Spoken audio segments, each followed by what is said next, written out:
Also talking about the new court documents that say the alleged Pentagon leaker took notes on classified documents more than once. Prosecutors say that the 21-year-old was reprimanded several times for mishandling classified info, but he kept doing it. Chief Global Affairs correspondent Martha Raddatz has more now on the potential red flags that were missed. The young National Guardsman remains in jail as alarming new court documents are revealed. Prosecutors saying that 21-year-old Airman Jack Teixeira's willful disregard to protect classified information was apparent months ago, resulting in multiple reprimands. The new documents saying last September, Teixeira was caught taking notes on classified intelligence and then putting that note into his pocket. Teixeira, they say, was told by his superiors to stop taking notes in any form, but his access continued. In October, the documents say Teixeira attended a morning meeting and started asking very specific questions. He was instructed again to cease and desist on any deep dives into classified intelligence information and focus on his job, an IT specialist. But again, his access continued. And this February, another superior observed Teixeira viewing content that was not related to his primary duty and was related to the intelligence field. Again, the access continued. Certainly something should have been instigated, especially after he continued doing what he was directly told not to do.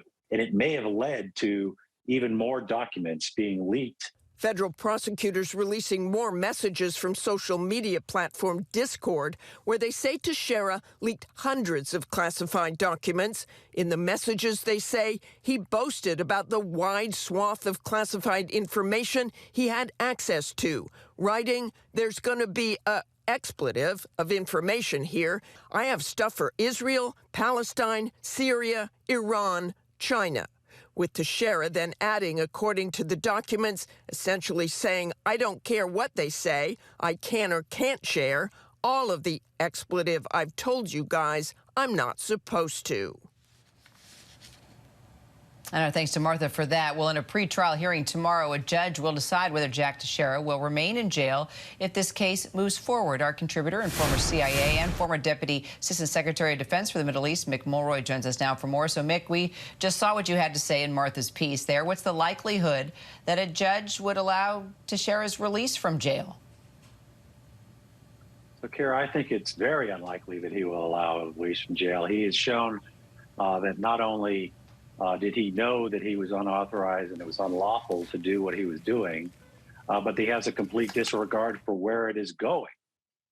So it's not just him sharing with his friends, which of course is illegal in and of itself, but he knew, I think these documents show, that this was going out on social media sites that many people around the world, including foreign intelligence services, would have access to. So I think he is rightfully considered a flight risk, and certainly somebody that another intelligence service would like to get out of the country and learn more about what he has. So I think it's unlikely he will be released on bail. Well, you also said in Martha's piece that those court documents are troubling to people who have served in the military or the intelligence community. Let's explain.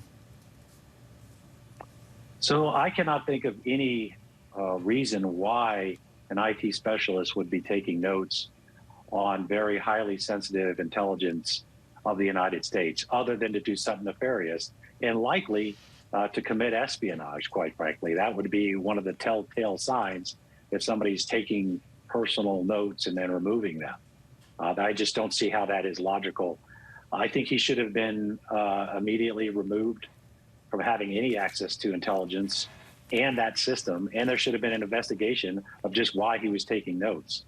There shouldn't have been a second time and a third time of which he had the opportunity to do the same thing. And I think that's now going to be part of the interagency investigation on just how to prevent these type of issues in the future, is how the chain of command reacts to something like this.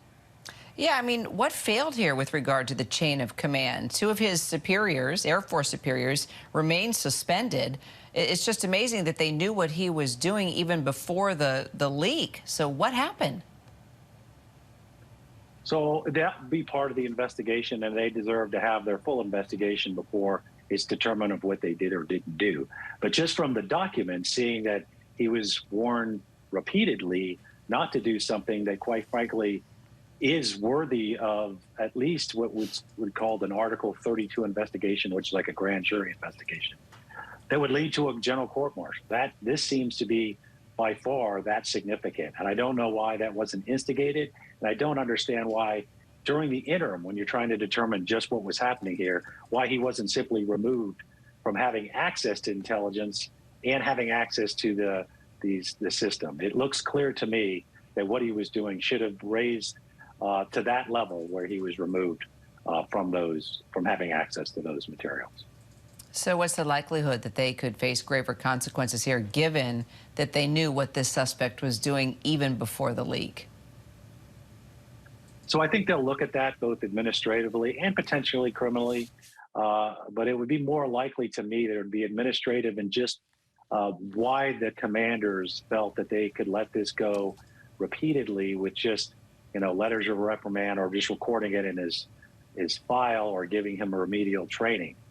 This is something that's not just about the particular airman. It's also about the absolute requirement that senior officers protect national security. And that's what they're going to look at here, whether they did everything they needed to do. All right. Mick, great to see you. Thanks so much. Hi, everyone. George Stephanopoulos here. Thanks for checking out the ABC News YouTube channel. If you'd like to get more videos, show highlights, and watch live event coverage, click on the right over here to subscribe to our channel. And don't forget to download the ABC News app for breaking news alerts. Thanks for watching.